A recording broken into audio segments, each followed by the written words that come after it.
Hi friends, അസ്സലാമു അലൈക്കും. ഇന്ന് ഓവണും എഗ് ബീറ്ററൊന്നും ഇല്ലാണ്ട് നമുക്ക് കേക്ക് വീട്ടിൽ തന്നെ എങ്ങനെ തയ്യാറാക്കുന്നതെന്ന് കണ്ടു നോക്കിയാലോ. Easy recipe. 3 മുട്ട, 2 പഴം, ഏത് പഴമാണെങ്കിലും പ്രശ്നമില്ല. 3 മുട്ട അപ്പം നമുക്കൊരു മിക്സിൻ്റെ ജാറിലോട്ട് ഇട്ട് കൊടുക്കാം. ചെറിയൊരു കപ്പിൽ നമ്മൾ മധുരത്തിന് ആവശ്യത്തിന് പഞ്ചസാര, എത്ര മധുരമാണ് അത്ര ചെറിയ കപ്പിലിട്ട് കൊടുത്തിട്ട് നന്നായി അരച്ചെടുക്കാം. ഇതുപോലെ അരച്ചെടുത്തിട്ടുണ്ട്. ഒരു പാത്രത്തിലോട്ട് മാറ്റാം. പാത്രത്തിലോട്ട് മാറ്റിയതിന് ശേഷം അതേ ജാറിലോട്ട് നമ്മളെടുത്ത് വെച്ച പഴം ഇതുപോലെ കട്ട് ചെയ്തിട്ട് കൊടുക്കാം.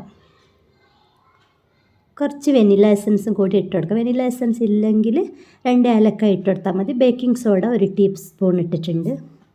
അതേ കപ്പിൽ 1/2 കപ്പ് ഓയിലും കൂടി ഇട്ട് കൊടുക്കണം. എന്നിട്ട് നന്നായി അരച്ചെടുത്തിട്ട് നമ്മളെടുത്ത് വെച്ച മുട്ട ഉണ്ടല്ലോ മിക്സ്, അതിലോട്ട് മിക്സ് ചെയ്തിട്ട് നന്നായി ഇതുപോലെ മിക്സ് ചെയ്ത് കൊടുക്കണം. അതിൻ്റെ ശേഷം അതേ കപ്പിൽ 1 കപ്പ് മൈദ എടുത്തിട്ട് കുറച്ചായിട്ട് എടുത്തിട്ട് ഇങ്ങനെ മിക്സ് ചെയ്തിട്ട് കൊടുക്കണം. ഒന്നിച്ചിട്ട് കൊടുത്താൽ ശരിയാവില്ല, കട്ട പിടിക്കും. അതുകൊണ്ട് കുറച്ച് എടുത്തിട്ട് കേക്കിൻ്റെ പാത്രം തന്നെ വേണമെന്നില്ല. നമ്മളെടുത്ത് ഏത് പാത്രം ഉണ്ട് അതിൽ നമുക്ക് കുറച്ച് ഓയിൽ ഇതാക്കിയിട്ട് ഒഴിച്ചു കൊടുത്താൽ മതി.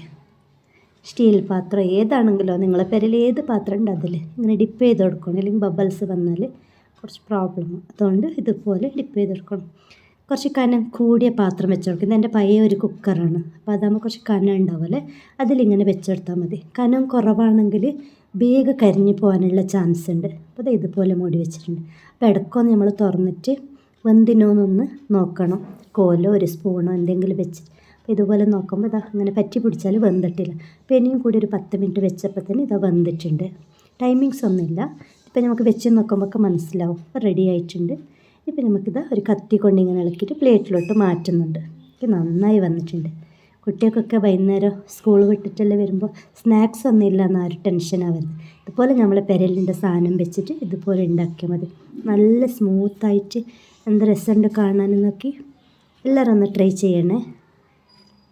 കട്ട് ചെയ്യുമ്പോഴത്തേന് നോക്കൂ, നല്ല രസമുണ്ട് കാണാൻ. കടലെല്ലാം മണിക്കാൻ കിട്ടുന്ന അതേ രീതിയിലുണ്ട്. നല്ല സ്മൂത്തായിട്ട് കാണാനും നല്ല രസമുണ്ട്. ആർക്കെങ്കിലും ഈ വീഡിയോ ഇഷ്ടപ്പെട്ടാൽ ലൈക്ക്, ഷെയർ, സബ്സ്ക്രൈബ്